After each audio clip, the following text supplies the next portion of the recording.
Hi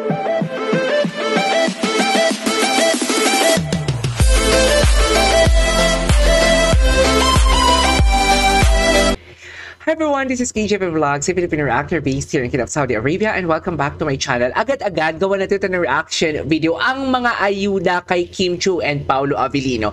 Kasi so far hindi naman sila magkasama, right? So walang Kim Pao. So walang Kim Pao. Of course walang Kim Pao. Sinong sabi walang Kim Pao? Ginagalit nyo si Self, ha?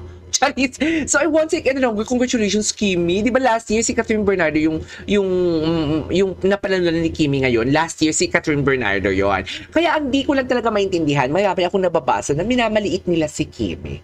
Hello? Hello? Ay, yung idol nyo ba? Charis. Wag na natin ba? Wag kayong mag-name drop, ha? Wag kayong mag-name drop, ha? Hindi mo natin, wala mo tayong pinapatamaan, pero sinasabi ko lang, bakit yung minamaliit ang napanulan ni Kimi? Last year nga si Catherine Bernardo. Si Catherine Bernardo ang nanalo noon. And to think na ang taas ng tingin ko kay Catherine Bernardo, kasi sila lang naman ni Alden Richards yung may hawak na highest gross movie of all time, which is the Hello, Love, Goodbye. Right? And the Hello, Love Again sila. So, basically, alam mo, hindi ko talaga maintindihan bakit ang daming binabato ng mga issue kay Kim, ang daming binabato ng mga issue kay Paolo, na hindi din ako sure kung mga fans talaga sila. Feeling ko hindi sila mga fans eh. Feeling ko nagpapanggap lang talaga sila eh. Na-feeling ko talaga, may mga samahan yan. May mga samahan yan katulad kay Kath Den. May mga samahan yan sila na nagmi-meeting or group chat sila. Pero may darating isang araw talaga na may magsispill talaga ng tea dyan sa kanila, na sila mismo mag-aaway. Sa totoo lang, minamaliit pa naman yung napalunan ni Kimi, pero okay lang. Hindi naman affected si Kimi. Nakita ko may isang video akong nakita kanina sa X ata yun, yung nagpi-play siya sa airport, yung jacket niya. At least hindi siya affected. Diba? Ang mga affected dyan, yung mga basher na nanggagalaiti na, oh my God, kailan iiyak si Kimi dahil sa pamabash natin at naubos na yung bala natin. Pero hindi pa din natin sila napapatumva for today's video. Sa bantalang tumva patis kayo for today's video. Charas! Tumva patis means T-bird. Okay? Ay, bakit nag-blurred? Ay, taray, may autofocus pala tong camera ko. Bago kasi tong camera ko, guys eh. Alam mo yun, bago to. Charas! So, I want to no longer agad-agad gawa natin yung reaction video ang Kim Pao TikTok compilation. Eto ang ating clue number 1. Ay, alam mo, wait lang ha. Hindi ko lang alam kung malisyosa ako or whatnot. Pero tuwing nagpo-post talaga si Paolo sa Instagram niya, parang may ano talaga, no, ibig sabihin. Parang may ibig sabihin, no, na-remember ninyo na ginawa ko na-remember ninyo na nagkwento ako sa inyo before, na before pa, hindi pa ako Kim Pao. Pero kasi, nang ini-scroll ko or ini-stalk ko si Paolo Abilino sa kanyang IG, puro black and white ang kanyang IG. Diba? Tapos lately lang yan nag-colored, something like after pandemic or during pandemic, if I'm not mistaken. Basta lately lang yan nag-colored.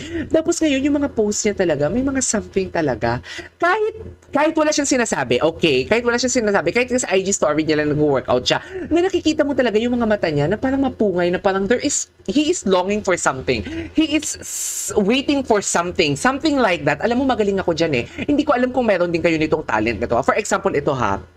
For example, may ginagawa ako randomly sa opisina or nagugas ako ng pikan or niligo tapos biglang pumapasok sa akin utak, magba-brown out. After 1 hour or 2 hours, magba-brown out yan, dear.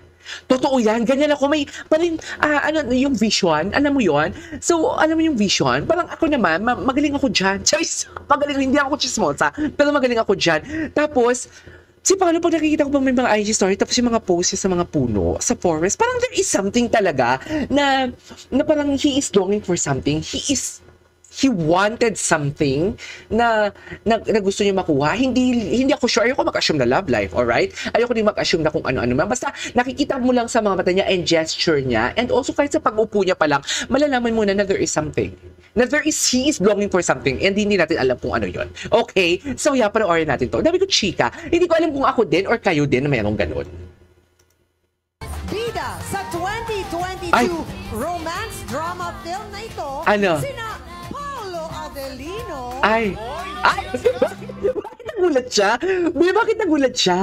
Bakit nagulat siya? Di ba? Affected din. Nasabi lang yung Paolo Abilino, affected. Ay, wait lang. Kailan siya lilipad pupuntang Amerika? Kailan siya lilipad for ASAP? July 30 na, oh. Paolo Abilino. Ay, hello! Hello daw, B! Ganda ni Kimi. Ganda ni... Hi! Kinikilig. Kinikilig. Na-mention lang si Paolo Abilino, kinikilig. My goodness gracious, bunot na bunot. Ayan ha, hindi na yan tinutokso si Kim ha. Hindi na yan tinutokso ng mga kaibigan niya. Naglalaro sila. Which is ang theme talaga ng laro nila, something like that, na may bida ito, bida ganun, tapos i-act ng mga bagets. Pero siya talaga din, nabanggit lang ang Paolo Abilino, ay kinikilig ng pinagpekan for today's video. Charis! Hindi ganun si Kim. I don't know, hindi ganun si Kim, pero I don't know, bakit ganyan? Bakit ganyan yung reaction niya? Sa totoo lang. Ngayon kaya! Ay, alam na alam. Kaya? Ay, Ngayon kaya. Sure ka? sure ka? Ngayon kaya? Ngayon kaya? Okay. Naku, Kim ha? Kim, napapaghalataan ka talaga. Bumibigay ka na. Ay, wait. Pau's IG story today. He's now in California waiting excitedly and really happy for Kimi. For Kimi, asap natin yung show on August 4. Happy na naman ang Kimbo Universe. Diyos ko, ang dami natin gagawa ng reaction video sa August. August 4. When was August 4? August 4 is on Thursday. Ang dami natin gagawa ng reaction video. For sure. Ganda ng ano. Oh, yung mga ganito lang, makikita mo talaga yung personality ni Paulo sa IG story niya. Mga kahit ito lang yung makikita mo, parang there is something. There is something. Kung I don't, ano ba? I don't know, hindi naman ako psych, no? Pero kung may mga psych graduate dito, sana may explain naman something like may mga pinupost kasi si Paulo na mga randomly na parang alam mo yung there is something behind of that. Na tapong ang likot kasi ng utak ni Paulo, no? Malikot yung utak niya. Malikot yung utak niya. Okay, what's next? Ay, si Bestie. Ay, si Darren. Chowking na din si Darren. Hindi ko alam. Ay, taray. Chowking na din si Darren. Gusto ko to. Mag-BFF. Gusto ko to. Ay, Paolo Abilino. Bakit? Ano to? Sa US? Sa US? Di pinagkaguluhan siya. Pinagkaguluhan siya. Ay, ito. Napanood na naman kasi niya. Si Janine Gutierrez. Okay. Kids, camera, action! Napanood naman kasi niya. Alam na ang movie ni Kuya Paulo sa 40-40. Ang ganda pa din ng ngiti. Try lang natin. Tapos, Ay! if it doesn't work, at least we try. Kesa naman, Ang cute nito! Sobrang cute nito. isip na, what if? Ay! What if?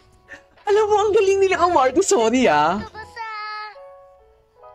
what if? Ay, puta ka. Ay, sorry. Kinikilig ako sa mga batang to. Kinikilig ako sa mga batang to. Players, taas ang inyong mga kamay. Pwede na sumagot in 3, 2, 1, action! Okay. Ngayon kaya! Ngayon kaya. Pinanood ko yan. Napanood Ngayon niya. kaya. Sure ka? Ngayon kaya! Ngayon kaya? Bakit ka tumawa?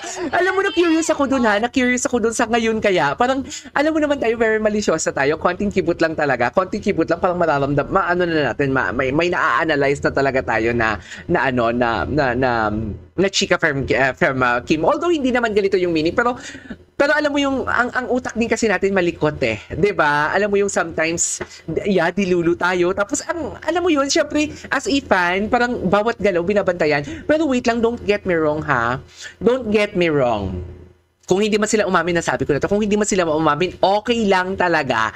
Kung magkatuluyan man sila, tapos hindi nila umamin, okay lang talaga. Basta kung ano yung nakikita natin, or ako ha, kung ano nakikita ko, na nakilig from them, I supported them. Like, literally, masaya ako for them. Kung ano man meron sila ngayon, masayang-masaya na ako doon. So, yeah, ngayon kaya, yun nga, balik tayo doon sa ngayon kaya. Parang iba talaga yung pag makakarinig ako ng mga ganyan galing kay Kim, tapos tumatawa siya, parang alam mo yung double meaning. Guess niyo ba yun? Yung tipong ngayon kaya, pero kung sana ko yung with conviction, ngayon kaya, doon tayo mag-focus sa title ng movie. Pero kasi bakit tumawa siya ngayon kaya? Bakit kaya?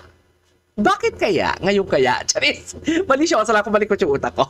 So yeah, ituloy natin to. May part 2 tayo for today's video. Baka makasaka pa tayo ng chismis. This is KJ Vlogs and see you on my next vlog. Bye!